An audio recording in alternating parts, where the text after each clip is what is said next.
ये परवीन साहबा का कमरा है, आप यहाँ इंतजार कीजिए।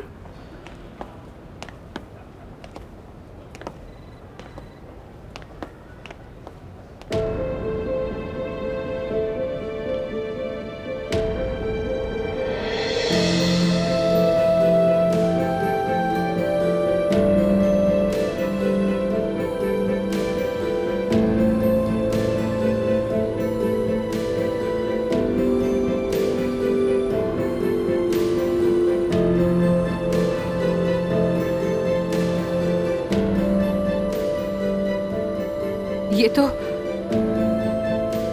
मतलब तुमने इससे कहा होगा कि मैं मरने वाली हूँ। और कोई चारा ही नहीं था, वरना ये आती ही नहीं। हिम्मत कैसी हुई तुम्हारी? इसका जवाब देना पड़ेगा तुम्हें। छोड़ूंगी नहीं मैं तुम्हें। इसका कसूर नहीं, मैंने इससे कहा था कि तुम्हें हर हाल में लेकर आए।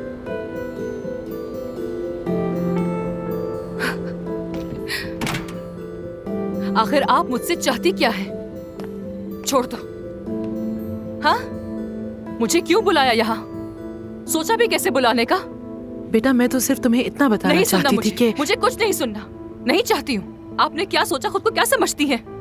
कितनी खुदगर्ज है कि जब दिल चाहता है किसी की जिंदगी से उठकर चली जाती है और जब दिल चाहता है तो वापस आ जाती है। किस किस्म की औरत है आप? आपको शर्म आनी चाहिए। इतने बरसों में कभी पलटकर आपने इसकी खबर ली है?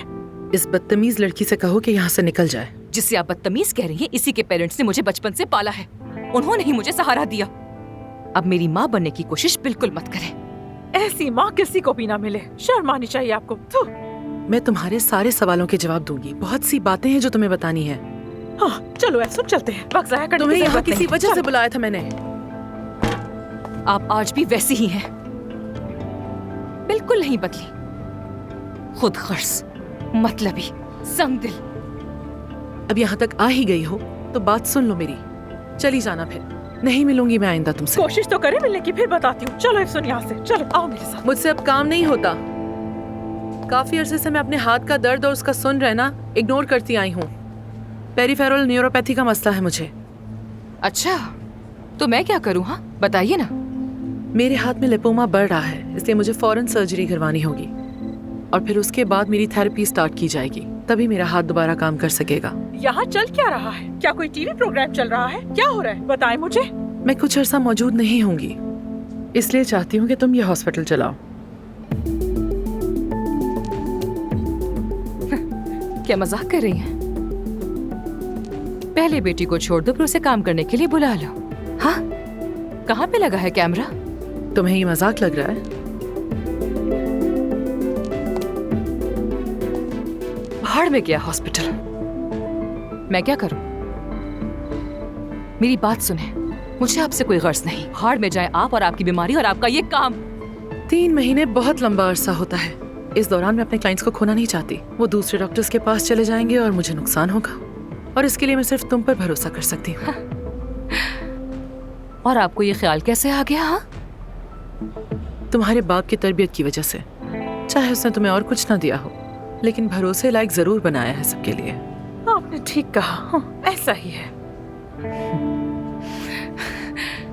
मुझे बिल्कुल समझ नहीं आ रहा। आप शायद मेरी बात भी इसी तरह से समझ नहीं पा रही हैं। परवीन साहिबा, इस दुनिया में आपसे सबसे ज्यादा नफरत जिसे है वो हूँ। और मुझे भी। इतने सालों बाद बुलाया भी तो किसी अपने ही काम के लिए। शर्म आनी चाहिए आपको। किस किस्म की माँ है आप आखिर? आप जैसी माँ होने से बेहतर है कि अफसून की माँ होती ही ना। बस चलो यहाँ से चलो। मैं तुमसे फार्म वापस ले लूंगी।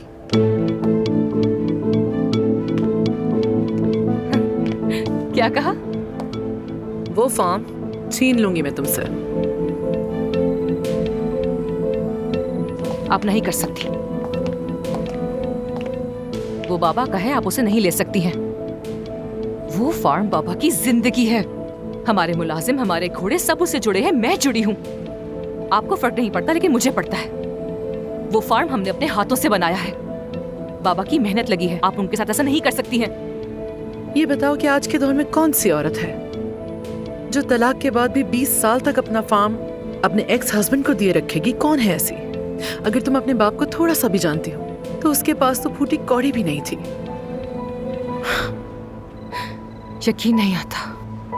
या तो तुम हॉस्पिटल को संभालोगी या फिर ऐसा करो कि उस फार्म को भूल जाओ। आखिर मैं अपनी बेटी पर इतनी मेहरबानी क्यों करूं जो मेरी 3 महीने भी मदद नहीं कर सकती, है ना? कर्जदार हो मेरे तुम और तुम्हारा बाप दोनों। देखो तो बेशर्मी की हद है। यानी कि लोग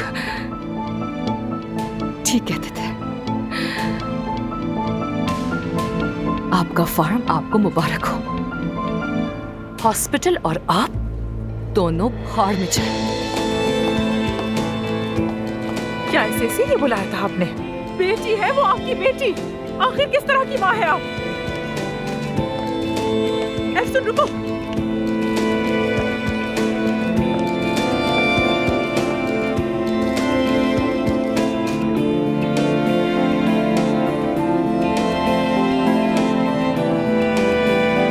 एफसून मेरी जान, तुम ठीक तो हो ना?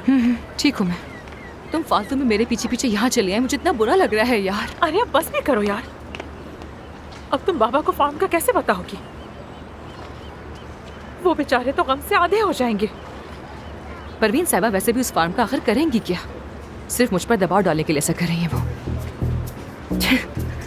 बहुत हैरान हूँ, बहुत ज्यादा। अरे वो बोल क्या रही थी मुझसे? कहती है कि उस फार्म के लिए हम कर्जदार हैं उनके और हमें ही नहीं मालूम। मगर सही है वो कहती है कि वो फार्म उनका है तो हम और क्या कर सकते हैं फिर, है ना? जाके खुद ही संभालें। एफसून बस करो यार। मुझे तकलीफ किस बात की हुई ये जानती हो तुम? मुझे लगा वो माफी मांगेंगी मुझसे, मुझे छोड़ देने के लिए। बचपन में मुझे माँ के प्यार से महरूम करने के लिए माफी मांगेगी, लेकिन आखिर हुआ क्या? वो तो मुझे हायर करना चाह रही है। मुझे लगा कि शायद वो बदल गई होंगी, लेकिन वो तो आज भी उतनी खुदगर्ज की खुदगर्ज है। वो बिजनेस वुमेन है, बात मनवाना अच्छी तरह जानती है। वैसे ही ऑफर मुझे बुरी नहीं लगती। मैं ही पागल थी जो उस औरत से उम्मीदें लगाकर बैठी हुई थी। क्या सोची थी कि वो बदल जाएंगी? वो मुझसे कारोबार करवाना चाहती है तो उन्हें कारोबार करके दिखाऊंगी मैं। सबसे पहले तो तुम अपने जज्बात को साइड में रखकर बात करो। इतना बड़ा फार्म है, फसलें हैं, घोड़े हैं।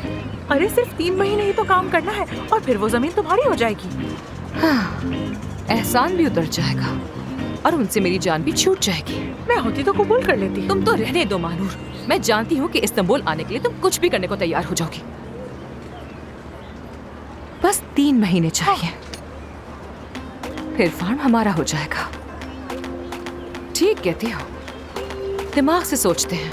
हाँ ठीक है, डन करते हैं। परवीन साहबा को बोलते हैं कि हमें ये कबूल है। क्या हम इस्तांबुल में रहेंगे? क्या कर रही हो आहिस्ता बोलो, तुम पागल हो गई हो क्या? मुझे तो यकीन ही नहीं आ रहा।